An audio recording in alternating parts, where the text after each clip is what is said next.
Hello everyone, welcome back to the channel. Last video में हमने first 3 units cover करी थी एंड आज की वीडियो में हम बाकी बची यूनिट्स कवर करेंगे एंड हमारा सिलेबस हो जाएगा कंप्लीट। ये वीडियो आप लोगों के लिए बहुत ज़्यादा हेल्पफुल होने वाली है। अगर आपने पार्ट 1 नहीं देखा है तो मैं डिस्क्रिप्शन बॉक्स में आपको लिंक प्रोवाइड करा दूँगी। आप प्लीज़ पार्ट 1 को जाकर देखना, that is very important.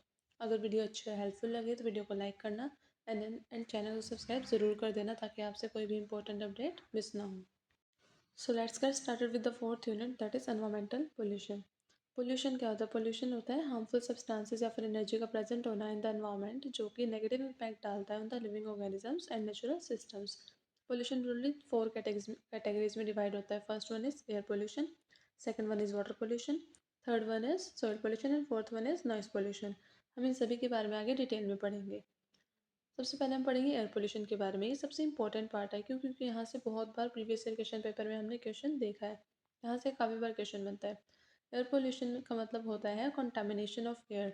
Air में हार्मफुल गैसेज और पार्टिकुलेट मैटर का प्रेजेंट होना, जो कि हमारे लिए बहुत ज़्यादा डेंजरस होता है for the human health and the environment दोनों के लिए। अब हम देखते हैं कि कॉजेज़ क्या क्या होते हैं एयर पोल्यूशन के।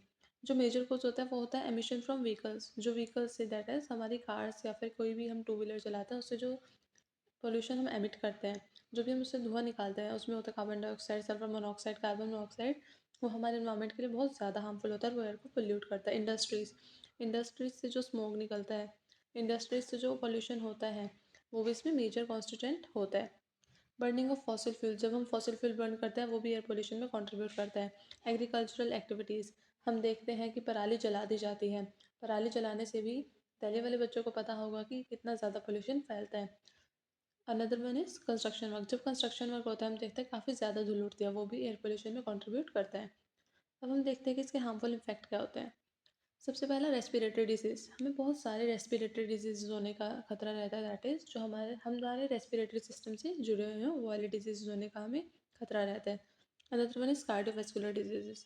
एसिड रेन, अगर एयर पोल्यूशन बहुत ज़्यादा हाई होता है तो एसिड रेन होती है। हमने अपने घर वालों से बहुत बार सुना होगा कि पहली बारिश में नहीं नहाना होता, वो जो एसिड रेन होती है। जब बहुत ज़्यादा पोल्यूशन हो जाता है और बारिश होती है तो बारिश में जो ये हार्मफुल पार्टिकुलेट मैटर है ये उस बारिश के पानी में मिक्स होकर आ जाते हैं, इससे रिजल्ट होती है acid rain. And acid rain हमारे लिए भी और हमारे एनवायरनमेंट के लिए भी बहुत ज़्यादा हार्मफुल होती है। दूसरा इसका हार्मफुल इफेक्ट है ग्लोबल वार्मिंग।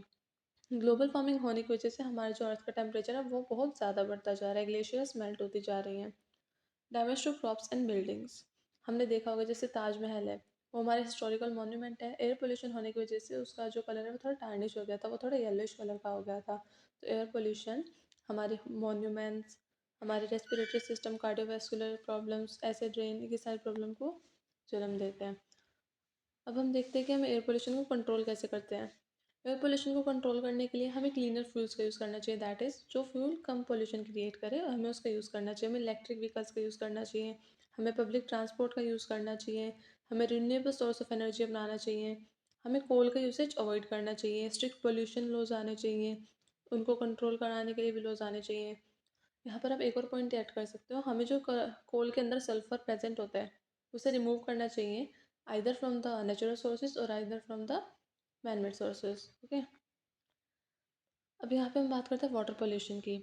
वाटर पोल्यूशन कब होता है? जब हार्मफुल सब्सटेंसेस जैसे कि सीवेज, इंडस्ट्रियल एफ्लुएंट्स और agriculture run off water bodies में चला जाता है और उनकी वाटर क्वालिटी को डिग्रेड कर देता है। इसके बहुत ज़्यादा हार्मफुल इफेक्ट्स होते हैं। दैट इज़ इससे बहुत सारे डिजीज़ फैल सकते हैं, यूटोरिफिकेशन हो सकता है, एक्वेटिक लाइफ ख़त्म हो सकती है। अगर पानी बहुत ज़्यादा कंटामिनेटेड होगा तो आपको डायरिया होने का खतरा रहेगा, बहुत सारे अदर इश्यूज़ होने के खतरे रहेंगे like jaundice, diarrhoea and many more. दूसरा, एक्वेटिक लाइफ जो है उसे भी बहुत ज़्यादा नुकसान होगा। हम देखते हैं किसी पर्टिकुलर एरिया में अगर इंडस्ट्री एमिट कर रही है अपना waste material in the water body तो वहाँ की जो एक्वेटिक लाइफ है वो ख़त्म होने लग जाती है।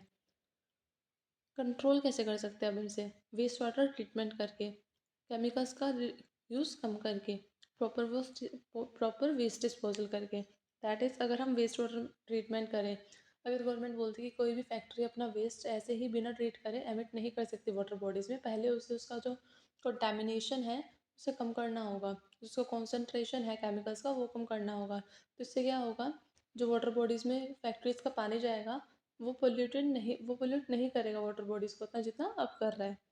दूसरा, अगर हम केमिकल्स का यूज़ कम कर दें तो उससे भी हमारा जो वाटर पोल्यूशन है वो कम हो सकता है। दूसरा, प्रॉपर वेस्ट डिस्पोजल करें, दैट इज़ सीवेज। जो हमने सिटी में देखा है कि बहुत ज़्यादा मेन इशू क्या आता है, जो सीवेज है या फिर रन ऑफ है, वो डायरेक्ट हम वाटर बॉडीज़ में डिस्पोज कर देते हैं without treating the water.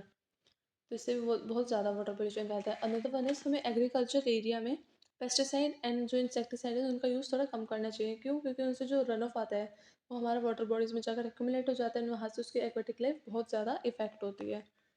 Moving further, soil pollution cause होता है by excessive use of fertiliser, pesticide, industrial waste and plastic disposal. जब हम एक्सेसिव अमाउंट में फर्टिलाइजर यूज़ करते हैं, पेस्टिसाइड यूज़ करते हैं, हम इंडस्ट्रियल वेस्ट बहुत ज़्यादा डाल देते हैं, या फिर हम प्लास्टिक डिस्पोजल जो है वो बहुत ज़्यादा कर देते हैं। इससे क्या होता है, सोइल की जो फर्टिलिटी है वो कम हो जाती है और जो फूड की क्वालिटी है वो इफ़ेक्ट होती है। सोइल के ऊपर ही जो है हमारे प्लांट्स ग्रो करते हैं या फिर कोई भी चीज़ ग्रो करते हैं, उसे ही हम खाते हैं।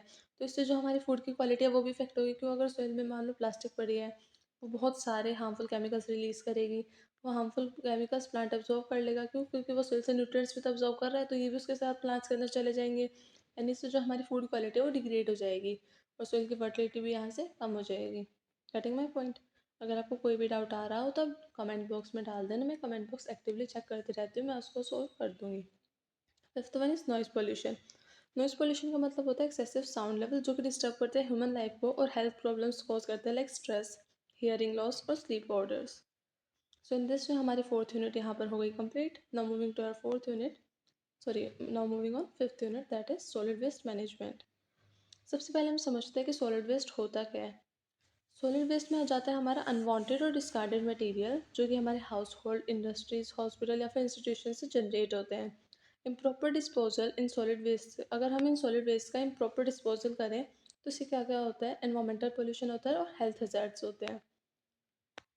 अब हम देखते हैं कि सॉलिड वेस्ट होता है किस टाइप का है। सॉलिड वेस्ट में हमारे पास आ जाता है municipal waste, plastic waste, e waste, bio medical waste and industrial waste. हमने छोटी क्लासेस से पढ़ते आ रहे हैं 3R principle, that is reduce, reuse और रिसाइकल।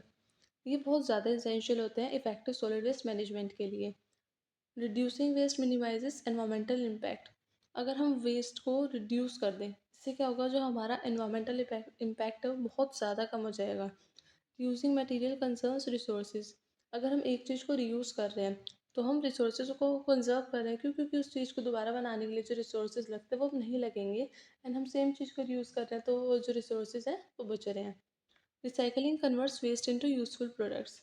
अब हमने किसी चीज़ को रिड्यूस कर, हमने सबसे पहले क्या करा, रिड्यूस कर दिया, उससे एनवायरमेंटल इम्पैक्ट जो है मिनिमाइज हो गया। हमने उस मटेरियल को रीयूज़ भी कर लिया, उससे क्या हुआ, जो रिसोर्सेज है वो कंजर्व हो गए। अब रीयूज़ करने के बाद वो वेस्ट हो गया।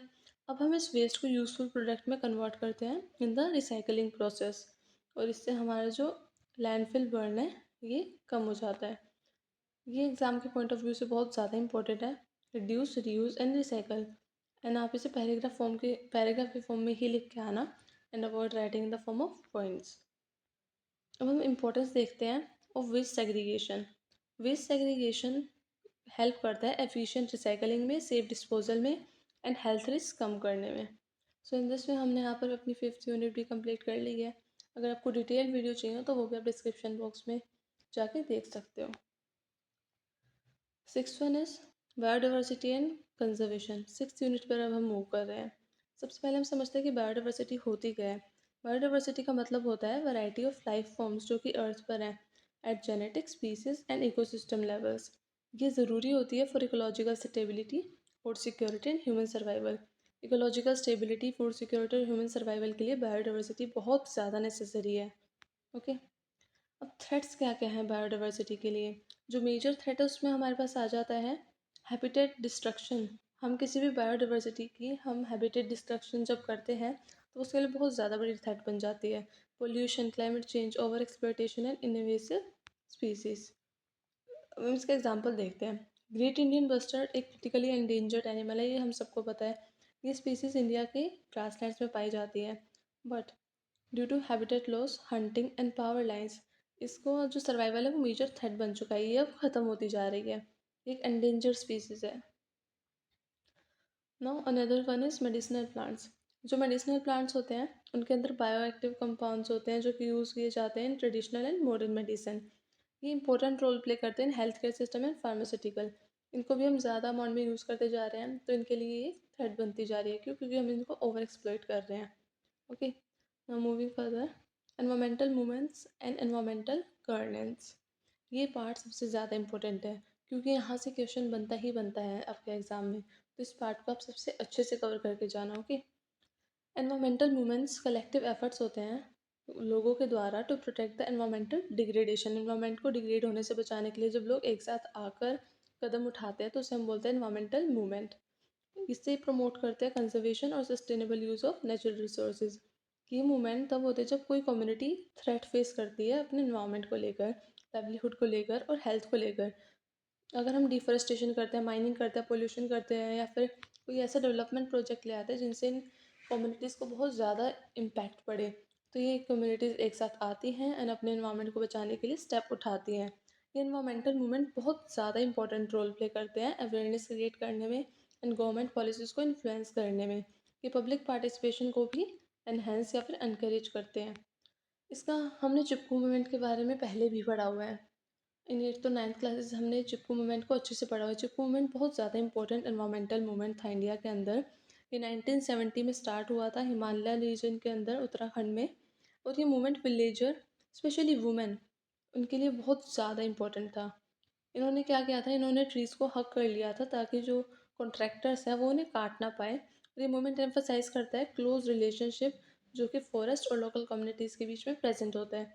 ये हाईलाइट करता है इंपॉर्टेंस ऑफ फॉरेस्ट कंजर्वेशन और सस्टेनेबल यूज़ ऑफ रिसोर्सेज, जो कि कम्युनिटी पार्टिसिपेशन के थ्रू इंश्योर होता है। सुंदरलाल बहुगुणा, ये पॉइंट आप ज़रूर एग्जाम में लिख कर आना कि सुंदरलाल बहुगुणा इम्पोर्टेंट लीडर थे जिन्होंने इस मूवमेंट में अपना रोल निभाया।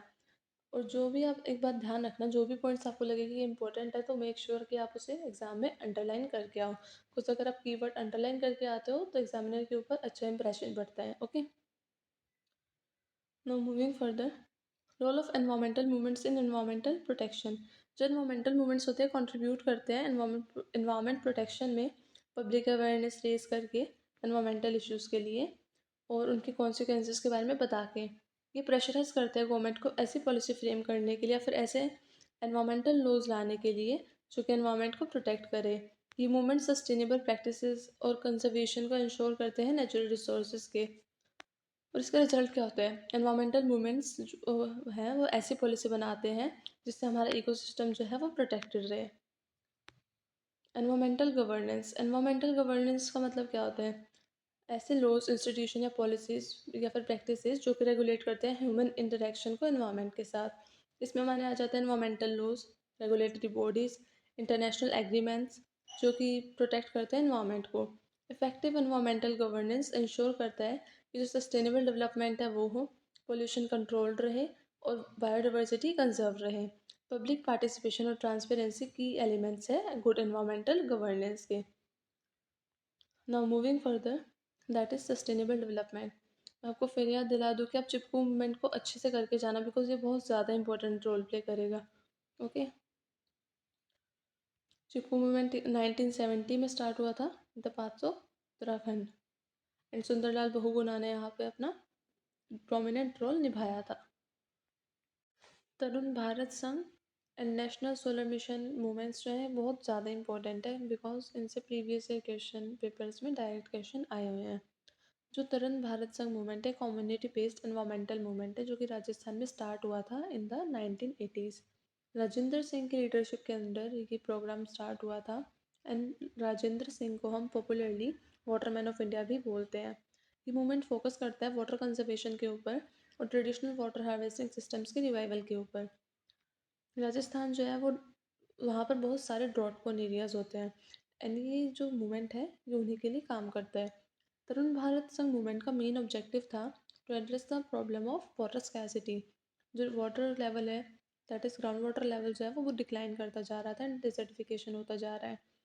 इस मूवमेंट ने इनकरेज किया लोकल कम्युनिटीज़ को ट्रेडिशनल सोर्सेज वाटर कंजर्वेशन के कंस्ट्रक्ट करने के लिए, लाइक जोहर्स, check dams and ponds using indigenous knowledge. ये स्ट्रक्चर हेल्प करते हैं रेन वाटर हार्वेस्टेशन में एंड ग्राउंड वाटर रिचार्ज में।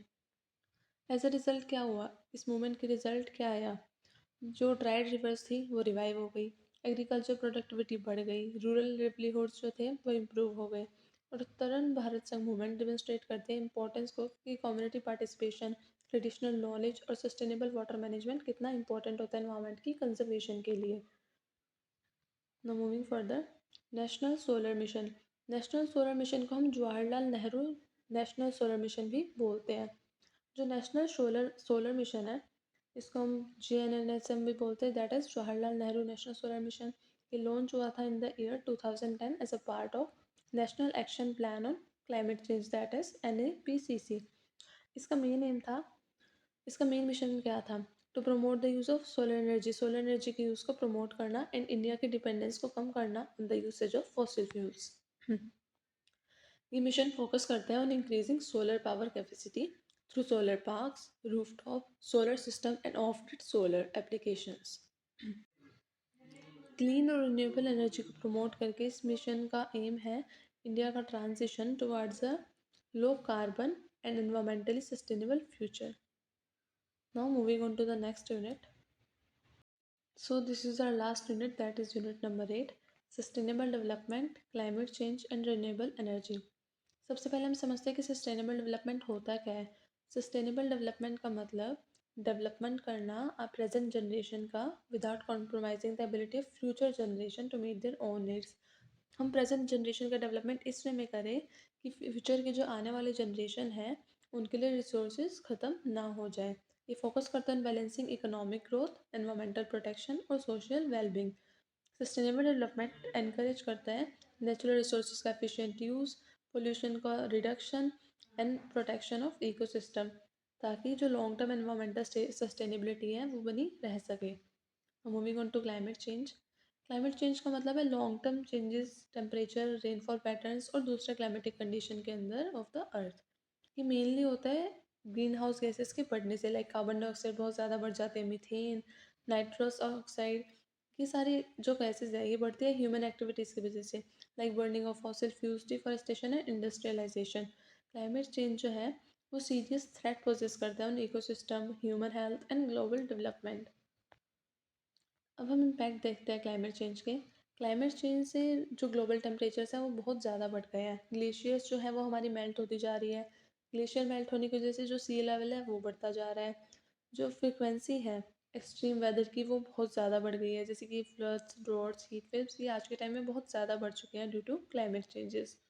ये चेंज अफेक्ट करते हैं एग्रीकल्चर को, वाटर रिसोर्सेज को, बायोडाइवर्सिटी को और ह्यूमन हेल्थ को। कोस्टल एरियाज और वल्नरेबल कम्युनिटीज़ जो हैं वो रिस्क पर है due to what, due to climate change. Now moving on to the renewable source of energy. Renewable energy sources वो एनर्जी के सोर्सेज होते हैं जो कि नेचुरली खुद बन जाते हैं और एग्जॉस्ट नहीं होते हैं यूज़ के साथ, दैट इज़ वो यूज़ करने से ख़त्म नहीं होते हैं। मेजर रिन्यूएबल एनर्जी सोर्सेज जो है इंडिया में वो है solar energy, wind energy, hydro power, biomass energy and tidal energy. ये एनर्जी सोर्सेज एनवायरमेंटली फ्रेंडली होते हैं और बहुत कम अमाउंट में ग्रीन हाउस गैसेस का एमिशन करते हैं as compare to fossil fuels. अगर आपको कोई भी डाउट आ रहा हो तो make sure to drop that in the comment box में, उसका रिप्लाई कर दूंगी because I check comment box actively. And channel को आप सपोर्ट करें एंड सब्सक्राइब करें ताकि आपसे कोई भी इंपॉर्टेंट अपडेट मिस ना हो। नाउ मूविंग फर्दर, अब हम देखते हैं कि रिन्यूएबल एनर्जी का सस्टेनेबल डेवलपमेंट में रोल क्या होता है। Renewable energy crucial role play करता है सस्टेनेबल डेवलपमेंट अचीव करने में। ये हेल्प करता है जो फॉसिल फ्यूल्स के ऊपर हमारा डिपेंडेंस है वो कम हो सके, ग्रीन हाउस गैसेस का एमिशंस जो है वो कम से कम हो सके और क्लाइमेट चेंज को भी मिटिगेट करने में हेल्प करता है। रिन्यूएबल एनर्जी जो है वो एनर्जी सिक्योरिटी, एम्प्लॉयमेंट अपॉर्चुनिटीज़ को प्रमोट करता है और इकोनॉमिक ग्रोथ को सपोर्ट करता है। जो सस्टेनेबल डेवलपमेंट है ये एनवायरनमेंट को भी प्रोटेक्ट करता है। Moving on to SDGs, that is sustainable development goals. ये sustainable development goals United Nations के द्वारा अडॉप्ट किए जाते हुए ग्लोबल गोल्स होते हैं टू अचीव अ बेटर और मोर सस्टेनेबल फ्यूचर सभी के लिए। ये गोल रिलेट करते हैं एनवायरनमेंट से, including clean water and sanitation, affordable and clean energy, climate action and protection of life on land and below water. In goals को achieve किया जा सकता है through collective efforts from governments, communities and individuals. अगर government, communities और individuals एक साथ मिलकर एफर्ट्स करें तो इन गोल्स को हम अचीव कर सकते हैं। ओके, सो इन दिस वे हमने अपना सारा सिलेबस कवर कर लिया है। मैंने अपनी तरफ से सारे इंपॉर्टेंट पॉइंट्स आपको करा दिए हैं इन वन शॉट। अगर आपको वीडियो अच्छी और हेल्पफुल लगी हो तो make sure to like the video and subscribe the channel, ताकि आपसे कोई भी इंपॉर्टेंट अपडेट मिस ना हो। मैं आगे भी सारे ऐसे ही syllabus based videos and important updates लेकर आती रहूँगी। So make sure to subscribe the channel. Till then stay tuned.